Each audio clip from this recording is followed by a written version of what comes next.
Ready to unlock your true potential and manifest the life of your dreams? Then I've got something super special just for you. Our mind-blowing self-love and manifestation courses. Picture this, a journey of self-discovery where you'll find a deep well of self-love and acceptance. Say goodbye to self-doubt and hello to unshakable confidence. Our courses are designed to help you embrace your worthiness and tap into the incredible power of self-love. But that's not all. We'll also dive deep into the transformative world of manifestations. You'll learn proven tools and techniques and strategies to align your thoughts, beliefs, and actions with your wildest dreams. So get ready to create the success, happiness, love, and abundance that you deserve. So what are you waiting for? Head over to candywashington.com/courses to get started. Again, that's candywashington.com/courses. Hello, everyone, and welcome back to the Self-Life Podcast with me, Candy Washington. So before we dive into today's episode, which will be a very inspiring and empowering conversation with Dr. Karen Herrick, be sure to subscribe, like, and share. And also, if you need additional support, be sure to grab some of our courses down below on self-love, lifestyle design, and manifestation. Also, be sure to grab our free self-love guide. And join our Patreon. We have a growing community if you need that extra support in your life, and shop our merch, all linked down below. So with that, let's dive into today's episode. So I would love to welcome Dr. Karen E. Herrick. She has a PhD in philosophy with a thesis on naming spiritual experiences. She's a reverend in the interfaith ministry and uses her training to help clients from alcoholic, dysfunctional homes and or grief to have better lives. So welcome, Karen. How are you? I'm good, Candy. Thank you. Yeah. So do you want to tell us a little bit about how your story and your journey, how did you become to study, naming spiritual experiences and what you do in your practice? Okay, sure. I in my practice, I teach through Jungian psychology, and let's see. I started years ago with this business called the Center for Children of Alcoholics, and I came from an alcoholic home. My father was alcoholic, and Rutgers University at that time in New Jersey was the only university that had a minor in alcohol studies. And I had a bachelor's in art with art therapy, and I decided I would go to Rutgers and get my master's, and that I might take this alcohol minor, and maybe I might learn something. And it was like they were describing my life, And so it was really a wonderful experience for me, because I realized that alcoholism is a disease, and that I needed to be able to teach other people about this so that, they could get help. And now I think, we have much more information and education on the disease of alcoholism. So I, started a private practice, and people came. When you're raised in an alcoholic home, you're raised with 3 rules: don't talk, don't trust, and don't feel. So you come out kind of, you don't say much, because you don't want to get in trouble. And you don't know much about relationships because you haven't really seen, any successful ones. And I continued with my practice teaching at AT&T and for the state of New Jersey on the family disease of alcoholism. And then people started coming to me, and they had what we would call paranormal experiences, where maybe their mom was deceased and they saw her in their bedroom at night, or they went home and the television kept flickering on and off, and the lights, and maybe they got a telephone call from a number of someone who had died that was close to them, and they didn't understand, any of this kind of stuff. So now, why did I get those kind of people? Really, is a question, because, but it's easy when you think about it. They did on near-death studies, people that have a near-death. There was a gentleman who wanted to know, how come this group of people had a car accident and had a near death, and in this group they had car accidents and they didn't have any? So he did a family home inventory where he studied if they had had any trauma in their life. And of course, the ones that did have the spiritual experiences, maybe a near death or hearing a voice or seeing an angel or different types of things, had all this trauma in their life, and they had learned then to disassociate easier than someone who didn't have trauma. So I was seeing people that were coming from alcoholic and drug addicted homes, so they were just right for these kinds of experiences. And then eventually I had a spiritual experience where I felt a breath come into my body, and it wasn't mine. And it was during a holotropic breath work, where you lay down to music and you breathe and you put yourself in an altered state. And then afterwards, I realized that I had had a Holy Spirit experience, and I knew there was a God, because coming from an alcoholic home, I really didn't think there was. I thought there was some kind of energy. It made nature. But anyway, I knew there was a God. I knew I was connected to all the people at the conference with me, and that I loved them, and that we were connected to everyone. Yeah. It was just awe-inspiring. And then I started getting really interesting clients who came and had even more spiritual experiences. And I thought, if they're having them and I had one, I think a lot of people are having them. So I wanted to get a doctorate. And so I did, in naming different types of spiritual experiences. And Raymond Moody, who wrote the book on near-death experiences and coined the term, was a consultant on my committee. So I learned a lot. I learned a lot about near-death, and that people that go over to the other side, they see this light, and they maybe talk to their grandmother, or they receive a message that it isn't their time, and they have to come back. So I read everything Raymond wrote, and I've just been teaching it ever since. And then people started coming that were in chronic grief because they had lost, people near and dear to them. And then they believe that it's, that their connection is lost, and they're in such grief that, they sometimes don't recover. So anyway, I started sending them to mediums. Mm-hmm. And then they would make the connection, and then they would come back and their life would change. And so then I started studying mediumship. Yeah. And all of this, is there life after death, is being studied in Las Vegas, Nevada, with the Bigelow Institute of Consciousness Studies. I don't know if you've heard about it, but the gentleman there, Mr. Bigelow, has made billions of dollars, and he started a contest a couple years ago for people like us who study the paranormal, and he wanted people to write a 25,000 word essay on how you could prove there was life after death. And so they're continuing now to study that, and they had 29 winners of that contest. And so I'm trying to read all 29 papers, which are very interesting, really. Very interesting. So a couple of things came up when you were talking how, growing up in an alcoholic or an abusive, dysfunctional home, you kind of leave with, don't talk, don't trust, don't feel, and how that can then, as an adult, really sabotage your happiness and your ability to be a healthy, functioning adult, right? So what are some things that people can start to do if they say, I kind of grew, not me, but I'm saying, like, if someone who's listening is saying, I grew up in a dysfunctional family and I feel that I can't talk, I can't trust, I can't feel. What are some things that they can start to do to heal that and to live a healthier life?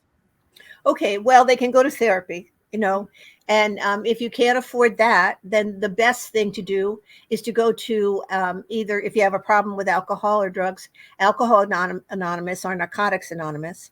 And or if you just came from a family where people had the problem, then you go to Al-Anon.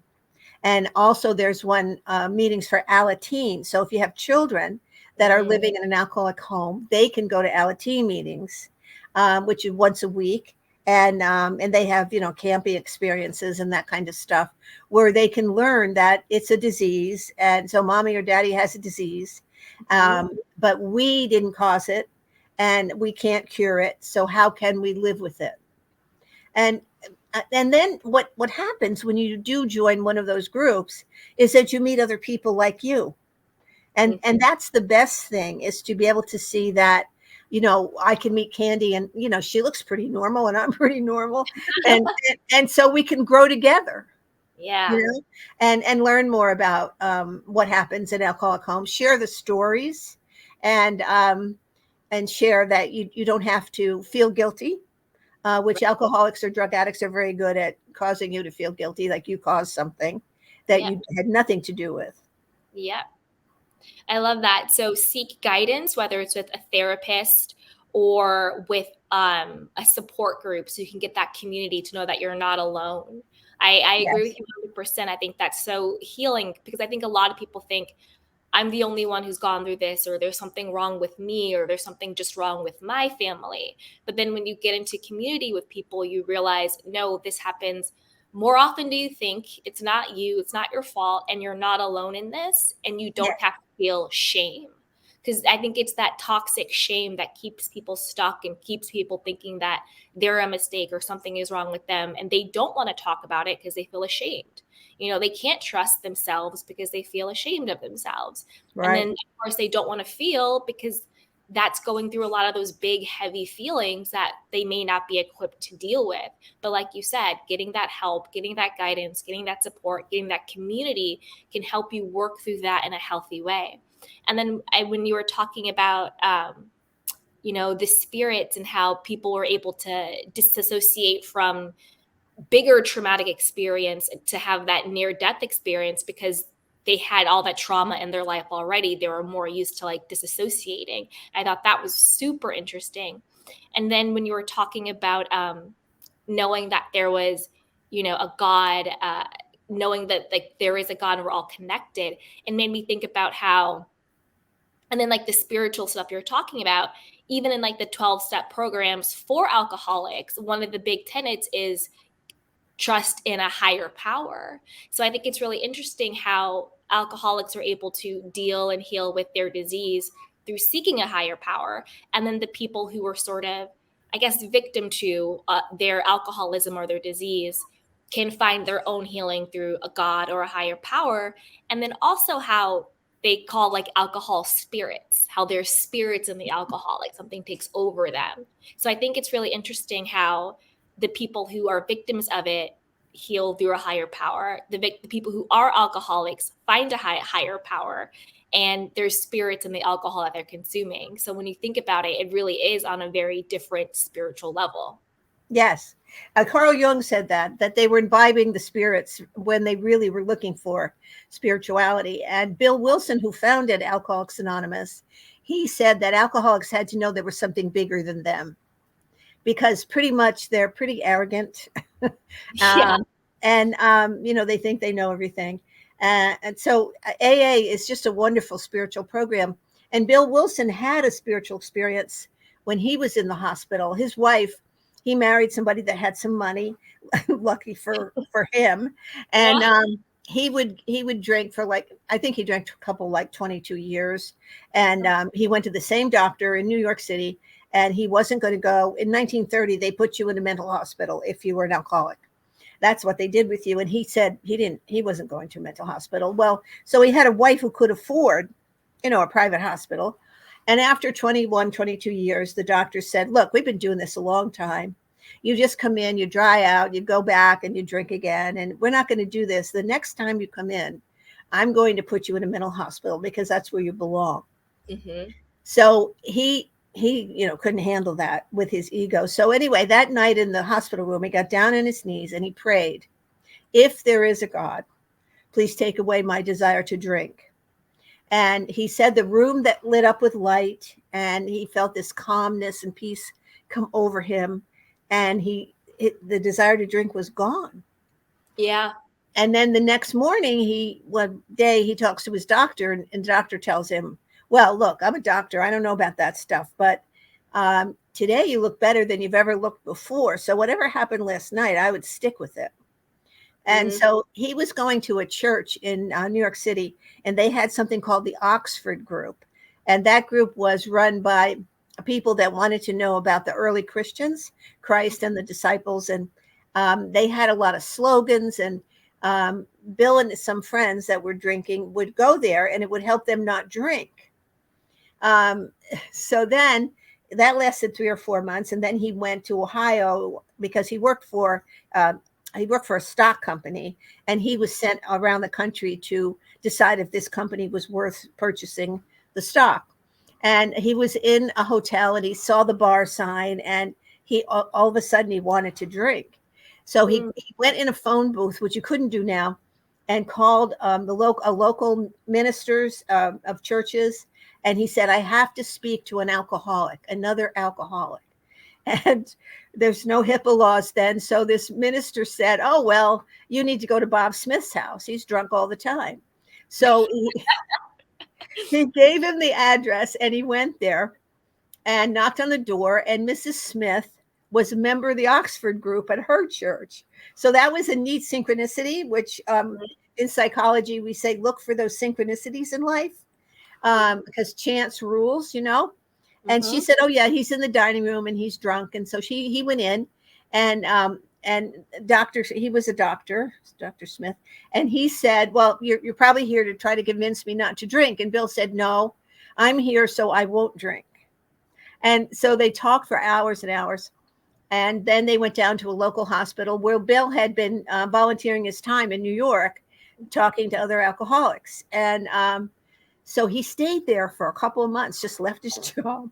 I mean, his wife put up with so much. And she founded Al-Anon eventually because she thought family members need to have a place where they can get together and talk. Yep. And when you're raised in these homes where you can't feel and talk, you sometimes you don't know how to socialize. And so you tend to be more introverted, right?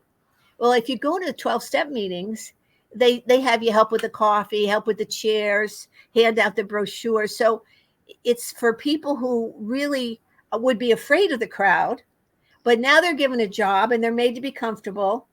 And in an AA meeting, you're told that you have 2 ears and 1 mouth and use them accordingly. So you're supposed to listen and not talk so much. Mm-hmm. I love that. And what came up for me when you were talking about, the higher power when it comes to alcoholics, because they think it's about them and like they have, big egos and that. I agree with that. But I also think it's also because they need to know that there's something more powerful than the booze.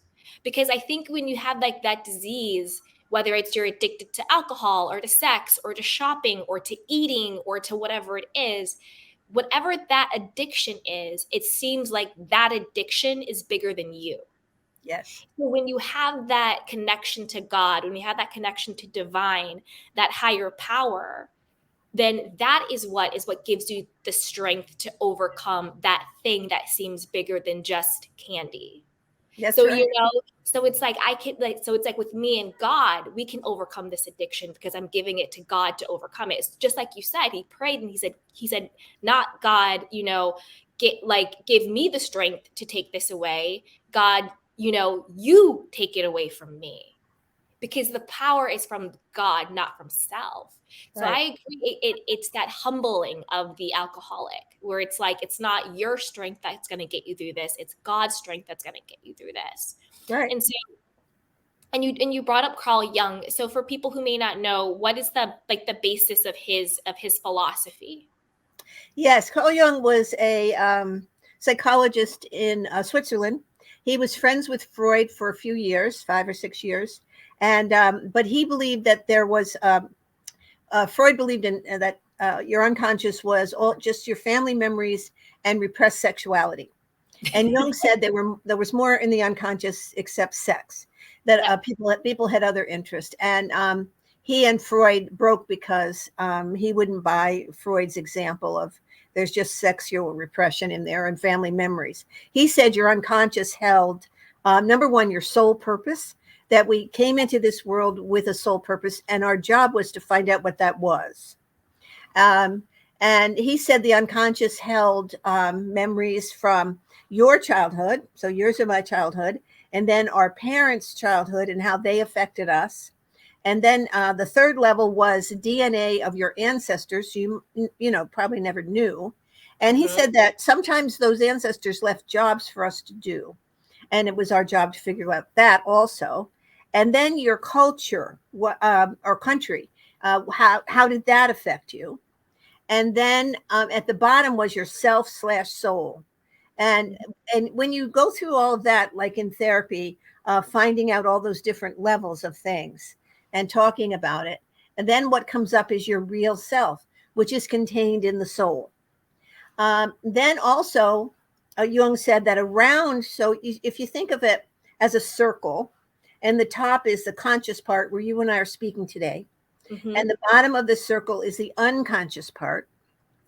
He also said there was another circle around that, and that there was a place outside of our consciousness that held everything that ever happened in the world.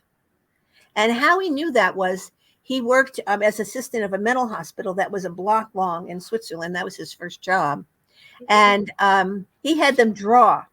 And some of them would draw like Rembrandt, and they'd never been to a museum.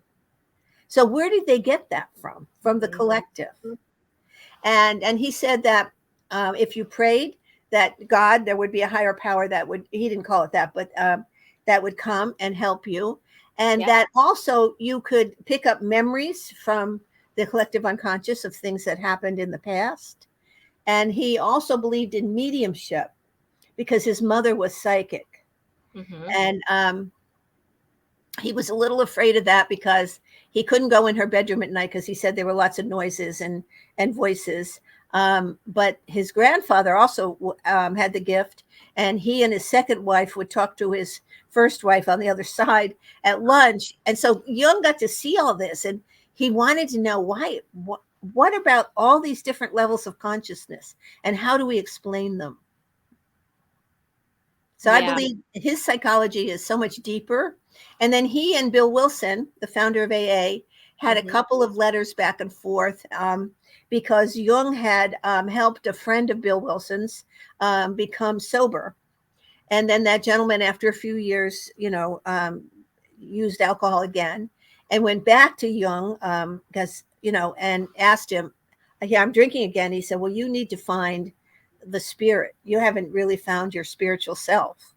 And Bill Wilson believed in that. And so it's too bad when they started writing letters to each other, I think they only wrote 2 or 3, and then Bill Wilson died. No, Jung died. But I think they could have done a lot together. Yeah. And so I know that you said that when people come to you and when they're in deep grief, that sometimes you will send them to a medium as well. So how does that play into them moving through grief? And also for those of us who may not know, what does grief look like? What does it feel like? Because sometimes we're grieving and we don't even know it. And sometimes we need to grieve, but we can't. Yes. So crying is important. Tears are important, and being able to do that. And sometimes people are stuck the way you talked about. And what I would suggest is they watch movies. So watch Bambi or, any kind of movie that's going to make you cry, because it doesn't really matter why you cry. What matters is you need to cry. So that's very important. When people come and they're in chronic grief, many times they have guilt about the relationship or what they didn't do. And maybe they even feel like they caused the death prematurely of this other person because they made their life so bad. And you can talk about guilt, for months and months. And many times it doesn't relieve anything because they still don't have that connection. So if I recommend a medium here or there to go to, I have a case with a gentleman who it's harder for men to go, right? Women will go easier. Excuse me. And so I told him that that's what he needed to do, because he was left with some children that we had to start parenting, and he was so depressed. So they just don't function well because they're in depression and they don't know a way out. And I mean, if you really feel that you really help somebody die sooner, I mean, that's pretty bad. So anyway, he went to a medium and he came back And when he walked in, his shoulders were down. I mean, he was so much more relaxed, right? Now, when you go to a medium who is a person who can speak to the deceased for you because they have a gift, um, you can't guarantee who's going to come in. So if my father died and I went to a medium, I can't say that I'm going to talk to my father. But he had parents who had died within 18 months. He had an aunt and uncle he loved very much, and they had passed away in the last couple of years, which isn't long for over there, and his wife. And so I said, somebody's going to come in. I guarantee you're going to get some relief somehow. Yeah. I don't know if it's going to be your wife. So when he came, he said, they all came in. He was the guy was different. He was just so lucid. He said, it isn't my fault she died. I said, I know. Yeah. And she told him what to do with the children and which one we should start working on first. And he got so much information that the medium, could help him digest. Yeah. I love that. So, because many times your religion says you shouldn't do this. Yeah, I was going to say, like, if someone is hesitant to see a medium, what are some other ways that they can deal with their grief? Well, sometimes we have ADCs, which are called after death communication. Okay. Now, so people maybe see a cardinal, and because the Egyptians believed that your soul left as a bird, right? And so the Italians sometimes leave the window open where somebody's dying so that the soul can leave. So there's all kinds of superstition that all may be true. So every once in a while I see a cardinal, or a cardinal may come into the yard when I'm there and sit right on my chair. Or I find quarters in the parking lot. Or I always get a parking space when I ask my aunt who died recently. I mean, so those kinds of after death communication where people do feel connected. So maybe they're not as depressed either. Yeah. Because they know that there is an afterlife. And I want everybody to know, listening to this, that there really is. And you have spirits over there who help you every day. You have a guardian angel. And then you also have spiritual guides that apparently are given to you for life. So you have lots of help if you just ask for it. How do you suggest we start asking? Like, how do we start asking our spirit guides or our guardian angels? Just talk to them. Now, some people pray, right? So you can pray. But I know when my favorite aunt passed away years ago, I would just talk to her. And tell her I was angry today, or, what about this? Or I wore this green blouse that, we shared what, this blouse, whatever. And, but there's the belief that she's there and she's listening, and I'm asking maybe for some advice, and then something happens. So it's like, people who meditate, and I really promote that also. So if you meditate, and even Freud said this, that if you meditate on a problem, and then you ask for help, he said if most people did it before they went to sleep at night, when in his time, that the next day they got an answer. Yep. So try that, but you have to have faith. So you act as if. Yeah. And keeping a journal is also another way where, you just write 20 minutes at the end of the day, what kind of day you had, and what you would do differently maybe, or what you're grateful for. And then just ask in your journal, right? Because if you write it down, sometimes you give it more intention. Yeah. And more focus. That's right. And more focus. I love that. I've started doing that more, of just asking, like, for the guidance, like, show me the way or open the way, like, let me know, and just being more open to receiving it however it comes. Yeah. I absolutely love that. Do you have any? Oh, go ahead. There's some people that weren't raised in an alcoholic home, so they were raised in a dysfunctional home, which is a home where your emotional needs were not met. So you could have some of the same depression and qualities we've been talking about, and you didn't have to come from a place where they abused alcohol. Yep. But they didn't listen to your feelings. And, no one taught them how to do that either. So that's what's so important now. If you came from dysfunction, all of these things will help you too. Exact 100%. 100%. Because I think, like you said, don't talk, don't trust, don't feel. Those are kind of like the pillars of unhealthy and dysfunctional childhood traumas, right? Yes. Yeah, and I agree. It's not just whether or not your parent was an alcoholic, but if your parent wasn't emotionally available or emotionally intelligent or dismissive or narcissistic even, that can really bear on someone, particularly with narcissistic parents. Like you're talking about how, the soul, the unconscious mind is really our true self, our higher self.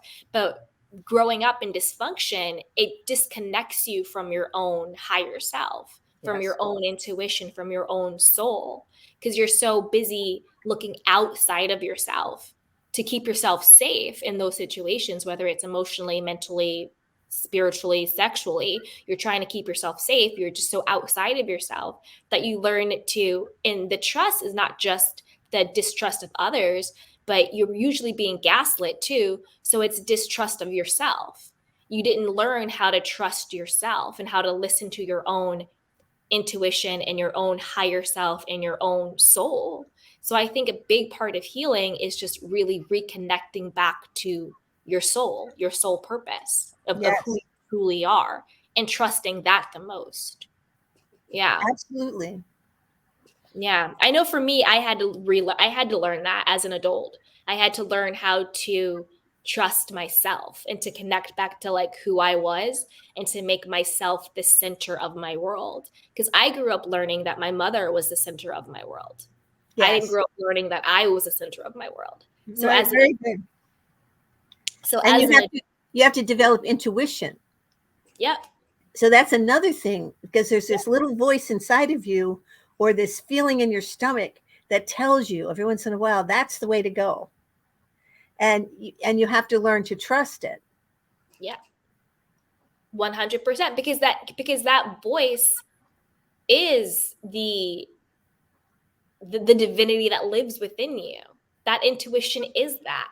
It's the divine that lives within you that's giving you that divine guidance. Yes. And that divine support. That's why everything you need is within. That's why meditation is so powerful, is because you go within yourself to find the answer rather than looking outside of yourself for the answer. Right. That's right. And that's where you get your value from. So let's talk about your books, and then I want to do the 5 self-life questions. So, okay. So I know that you have 3 books. You have You're Not Finished Yet. Yes. You have Grandma, What is a Soul, which is really sweet. It's written by you and your grandson. And then you also have The Psychology of the Soul and the Paranormal. So do you want to talk a little bit about each book? And then I'll ask you our self-life questions to round it up. Sure. The first book, You're Not Finished Yet, is about living in an alcoholic or dysfunctional home. So it talks about the characteristics you would have and the roles you would take on. And then how those roles sometimes don't work in, your adult life. And has a chapter or 2 about spirit at the end. Very simple, because I wrote it for people who were very depressed. And then Grandma, What is a Soul? When my grandson was 5 to 6 years old, he was in the car with me, and he said he didn't like to talk about this very often, but he didn't want me to die. And I knew he was afraid, and I thought, well, we never talked about this, but I was so glad that he could. So then I explained to him how when I got really, really old, I would die, not till then, and then that my soul would come back and watch over him, and I would be an ancestor. So he said, Grandma, what is a soul? So I have a part in the back for parents to read, and then the children's book in the front, they say really helps people, and they read that before they go to sleep at night if they've had loss. So even if you're an adult, it helps you understand the concept that we've been talking about here. And then The Psychology of the Soul and the Paranormal is really about the vagus nerve. And that's the 10th and longest nerve in your body. And it's starting to really get a lot of press now about how it can help with It's like PTSD. right here. Well, the vagus nerve starts at the top of your head, Oh, comes top of the head. and then goes around your amygdala, which is right here. Here. And your amygdala is fight, flight, or frozen, right? So Mm-hmm. if you've had trauma as a child, you are frozen. Yep. Fight or flight, you're gonna, are you gonna run away or are you gonna fight? So that amygdala is important. And then the vagus nerve goes down into the heart along the spinal column and down into the stomach. So Darwin said years ago that you got your trigger in your stomach, which told your brain danger, danger, and your heart rate went up. Mm-hmm. So what we teach is basically to do a longer out breath for the vagus nerve, and you can calm yourself down. So you breathe into the count of 4, and then you breathe out 5, 6, 7, 8, 9, 10, 11, as far as you can go, which is not our normal way of breathing. Okay. No. And you keep doing that. And, I've taught a lot of people that you do this if you're having a panic or an anxiety attack, and you can calm yourself down because you have this nerve and the nerve thinks you're in danger. So maybe your thought, or you heard a car backfire, or you think it's a gun or whatever, right? Mm-hmm. And then, but also the vagus nerve becomes the channel when your soul leaves to go to the other side when you die, or when you have a near death or an out of body experience. So it vibrates, and your spiritual body leaves, that carries the soul to the other side. And so it's very important spiritually, the nerve, because it touches every organ in your body practically. Oh, wow. So that's why breathing through it is so important. Gotcha. So I have illustrations in there about your spiritual body and your physical body and how they connect. Yeah. Love that. So we're going to go into the soft life questions, but I have one for you now. I know that we touched on it when we talked about the unconscious mind, but how do you define the soul? I think your soul contains your purpose for this life. It contains your past lives, because I do believe in past lives. Mm-hmm. And it contains all your possibilities, and it contains your real self. Yeah. So that's a lot of what you're talking about, like in meditation, to connect with that real self, because you really know what you need to do. You just don't know up here that you know. Yeah, exactly. And then Jung believed that chance rules. So that if we get a thought, like if I get a thought 3 times and I thought, where did that come from? That's not my thought, right? And that was another thing. He had a guru that he met when he had this crisis because he left Freud and nobody wanted to talk to him anymore and all that. He had a guru that came to him in his dreams, and he said, "You're really arrogant because you think every thought in your head is yours." And but it's not. It comes from us, and we try to tell you what to do and you don't listen. Mm-hmm. So they're always up there trying to tell you things. I love that. I love that definition of the soul. It's just like, and I love that you said, what really struck me is, and also everything, like your potential, the potentiality of everything that you can be, right? Like any reality that you can live also lives in your soul. That's right. I love that. That really like hit a chord. Possibilities. The possibilities. That's what it was. Yeah, that really struck a chord with me. Okay. So now we're going to move into our soft life questions. So number 1 is, who are you? Not what you do, but who are you? Who am I? Well, I'm a mother, a grandmother, a great grandmother, a teacher, a person who loves taking my dog for a walk and loves to garden and loves museums and loves to read. I love that. Number 2, what's one thing that you would tell your younger self? That it's going to be all right, and that you don't have to be afraid anymore, because I am here and I will always help you. And if I don't know how to help you, I am an adult, so I can find another adult that will help us. I love that. I love that. Number 3, how do you self-soothe? I self-soothe by breathing, by napping. Napping is my favorite. Walking, gardening, um, looking at art. Oh, I love that, looking at art. I just went to the Palm Springs Art Museum. It was really nice. Yes, It was you can really get nice. you can get lost. In Yeah, fact, Jung said to imagine if you find a picture you really like, imagine what's happening if you go over the hill in the picture, and your creative imagination will tell you something that you don't even know you know. exactly. And number 4, what is your definition of God? God to me is a higher intelligence that rules Earth and the planets and wants the best for all of us. And I don't think everybody says, well, God causes wars. No, No. men and women cause wars. And I think God created us so that he could watch us and see how we're going to turn out, and that he's hoping for the best. Yeah. And it's not just he, it's a he, she. So it would be an androgynous. Yep. And then lastly, what do you want your legacy to be? Um, I want my legacy to be that you can come from an alcoholic or dysfunctional home and you can outgrow all the things that you learned there that weren't so very smart, and that you can know your possibilities and how intelligent you are, Yes. and how they kind of tried to dumb that down. So now you can become anything you want to be. Ah, I love that. My cup is full. I love that. You can be anything you want, and everything is possible. It's right there in your soul, right there, accessible to you. It's in It you. is. Yeah. It's in you. I love that. And I love that we touched on so many great things.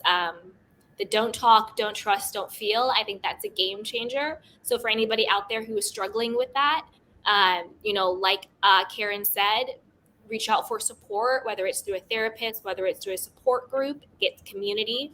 Also, I love that we touched upon the spirituality of it all, the higher power, if it's like a 12-step program, if you're struggling with addiction, finding God in yourself if you are a person who suffered at the hands of an alcoholic or someone struggling.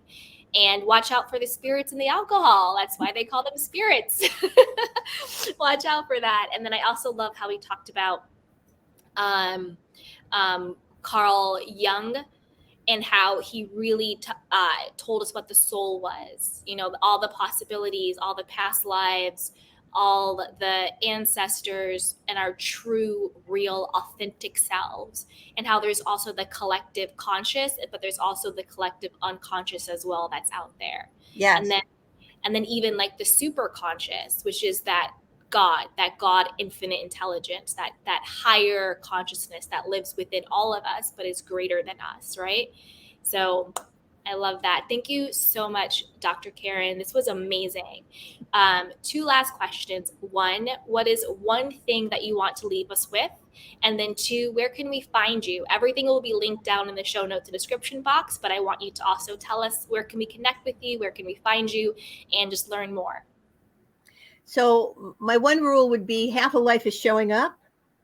So there used to be this picture of somebody on the couch with a blanket over them, and that was an adult child of an alcoholic solving a problem. So nobody's going to knock on the door and get you off the couch. So you have to show up. And then my books are on Amazon, and you can connect with me on my website, KarenEHerrick.com. I also have a YouTube channel where I'm starting to do live talks. Oh, wow. Yeah, so go on the live ones, because I have 3 of them on there on the different parts of the vagus nerve. I think that's what's there now. But there's also other podcasts and things on my website that might, really give people the education they need. I love that. Thank you so much, Dr. Karen. And so for everyone who is listening, everything will be linked down below in the show notes. And as always, if you need additional support, be sure to grab one of our courses down below, get our free self-love guide, join our Patreon community where we do live coaching monthly, and then you also get access to additional episodes. Subscribe, like, and share, rate, and review. And if you do, be sure to leave an honest review. Whatever you feel is true to you, be sure to leave that. And also shop our merch down below. So with that, thank you so much, Dr. Karen. Thank you for having me. It's been a pleasure. Likewise. Ready to unlock your true potential and manifest the life of your dreams? Then I've got something super special just for you. Our mind-blowing self-love and manifestation courses. Picture this, a journey of self-discovery where you'll find a deep well of self-love and acceptance. Say goodbye to self-doubt and hello to unshakable confidence. Our courses are designed to help you embrace your worthiness and tap into the incredible power of self-love. But that's not all. We'll also dive deep into the transformative world of manifestations. You'll learn proven tools and techniques and strategies to align your thoughts, beliefs, and actions with your wildest dreams. So get ready to create the success, happiness, love, and abundance that you deserve. So what are you waiting for? Head over to candywashington.com/courses to get started. Again, that's candywashington.com/courses.